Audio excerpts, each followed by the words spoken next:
ሰላም እንደምን አደራችሁ። ይህ ዩናይትድ ታክቲካል ሩም ነው። እኔ ርዕሶም ተስፋዬ ነኝ። ዛሬ ስለ ማንቸስተር ዩናይትድ የተጫዋች ግዢዎች ትንሽ በተወሰነ እናወራለን። በተለይ አሁን እንደሚወራውና አሁን ሚዲያዎች እንደሚዘግቡት ከሆነ ማንቸስተር ዩናይትድ ከአትላንታ ኤደርሰን ጋር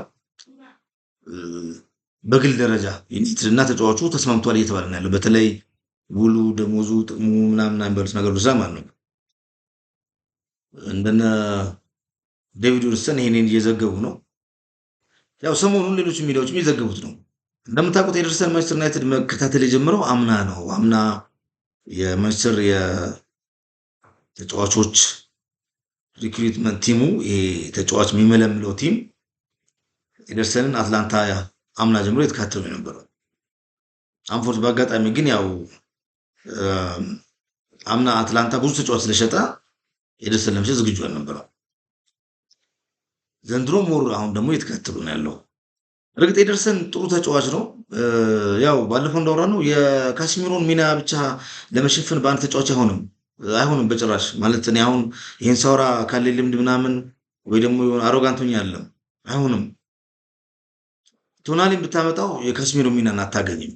ለመናገር ማለት በጨዋታ ላይ ብታገኘው ከጨዋታ ውጭ አታገኘው፣ ዲሲፕሊን አታገኘው። ለአካዳሚ ተጫዋቾች አርአያ መሆን የሚችል ነው ካሲሚሮ። አሁን ግን ወደ ሜዳው ላይ ስንመጣ ምንድነው ማንቸስተር ዩናይትድ በዚህ በ4-2-3-1 እንዳስተላለፉ የኮቢ ማይኖ አጣማሪ ያስፈልገዋል። እርግጥ አሁን ይሄ ፎርሜሽንም ራሱ በቀጣይ ዓመት ላይ ሙሉ በሙሉ ይዞ ይጓዛል ወይ የሚል አይዳው ጥርጣሬ። ምክንያቱም በሁለት አማካኝ በአቅም ያላቸው አማካኝ ማለት ሆሊግ ሚድፊልደሮች እና አንድ ኦፌንሲቭ ሚድፊልደር ነው መጫወት ያለበት ብዬ ነው። ማለበለዚያ ሜዳው ይሰፋባቸዋል። ማይሰራው በጣም ይሰፋባቸዋል። ቦክስ ቱ ቦክስ እንደነ ቶናሊ የተሯሯጠ የሚጫወት ተጫዋች ብቻ ሆኖ አንድ የካውንተር አታክ በሚመጣበት ሰዓት ላይ ወይ ደግሞ ማንቸስተር ቦል ሉዝ ሲያደርጉ ከእጃቸው ኳስ ሲወጣ ሪከቨሪ ማድረግ አቅማቸው ይቀንሳል። በዚህ በ4-2-3-1 አስተላለፍ ሱዛት የሚቀጥለው ዓመት ሙስጥራው ላይ 4-3-3 ያደርገዋል ብዬ አምናለሁ። እንደዛ ሆኖ ግን መሀል ተጫዋች ላይ በጣም ያስፈልጋል። አሁን ማንቸስተር ዩናይትድ በአራት ዋንጫ ነው የሚሳተፈው እንደምታውቁት።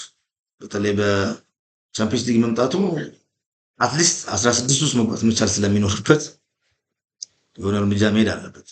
ለዚህም ተጫዋቾች ያስፈልጉታል።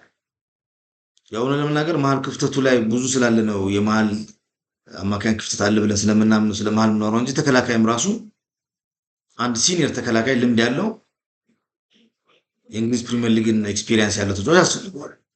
ምክንያቱም የዲሊት ጉዳት ታሪክ ስታየው የማርቲኔዝ ጉዳት ታሪክ ስታዩት ዘንድሮ ሀፕ እንዳደረገው ማለት ነውና እነዚህም ኮንሲደር ስናደርግ መሀል ተጫዋችም የመሀል ተከላካይ ያስፈልገዋል። ግን ደግሞ ፎከስ ማድረግ ያለ መጀመሪያ የመሀል አማካኝ ነው። የመሀል አማካኝ ዛሬ ላይ አሁን ባለው የዜና ምንጮችና በምንከታተለው ዳታ ደረጃ ኤደርሰን ኦልሞስት ወደ ማንቸስተር ዩናይትድ የመምጣት እድሉ ሰፊ ነው። የቀረው ክለብ ከክለብ የዋጋ ጉዳይ ነው የሚሆነው። 45 ሚሊዮን ፓውንድ እየተባለ ነው። አይ ዶንት ኖ እሱ እንግዲህ ያው ብዙ ጊዜ እዚያ ላይ ያስማማሉ የሚል እምነት አለኝ። በግል ተርሙ ተስማምቷል። ስለ ኤደርሰን ታክቲካል አቋሙ የልምዱ ያው እንደምታውቁ ኤደርሰን የቻምፒየንስ ሊግም ጨዋታ ልምድም አለው። ለመናገር አትላንታ ላይ ቻምፒየንስ ሊግ ተሳትፏል። ብዙ ጊዜ ሂዝ ዲስትሮየር ነው። ኳስ ይዞ ወደፊት መሄድ ይችላል። በዛው መጠን ደግሞ ኢንተርሴፕት ማድረግ ይችላል። ለእንግሊዝ ፕሪሚየር ሊግ ይመጥናል የሚለው ገና እንግዲህ በተለይ እንግሊዝ ፕሪሚየር ሊግ የመጀመሪያ 6 ወር ምናምን እስኪለምደው ትንሽ ሊከብደው ይችላል። ሞስራሊ 3 ወር ምናምን ከዛ በኋላ ግን ማኔጅ ያደርገዋል ብዬ አምናለሁ። ምክንያቱም ያው የጣሊያንም አትላንታ ማጫወታቸው በነገራችን ላይ አግሬሲቭ የሆነና ኳስን በፍጥነት ለመቀበል የሚያደርጉ ቲሞች ናቸው። ቦል ፖዚሽን ሳይሆን ኳስን ቀምተው ወደፊት የሚሄዱ ክለቦች ናቸው። አጫዋት ነው የሚጠቀሙት በተለይ በጋስፔሪኒ ጊዜ ሱዛት ያ ምን አድቫንቴጅ ይኖራል የማንቸስተር ዩናይትድ አሁን 4-2-3-1 ቶሎ ብሎ ካውንተር አታክ የመግባት ወደ ተቃራኒ ቡድን ውስጥ ሁሉ ማጥቃት ምናምን ባህሪ ላይ ካውንተር አታክም ኦልሞስት እየተጫወተ ስለሆነ ማንቸስተር ዩናይትድ በዛ ደረጃም የተሻለ እንትኑ ሊኖረው ይችላል። እስኪ ስለ ኤደርሰን በቀጣይ ሳምንት ላይ በደንብ እስኪ አሁን ያለው ነገር በደንብ ይለቅና ታክቲካል አሰላለፉንም ምንም በተመለከተ እናወራበታለን። ቤተሰቦች ይሄን ቻናል ሰብስክራይብ እና ላይክ አድርጉት። ኔሩሶም ተስፋዬ ነኝ።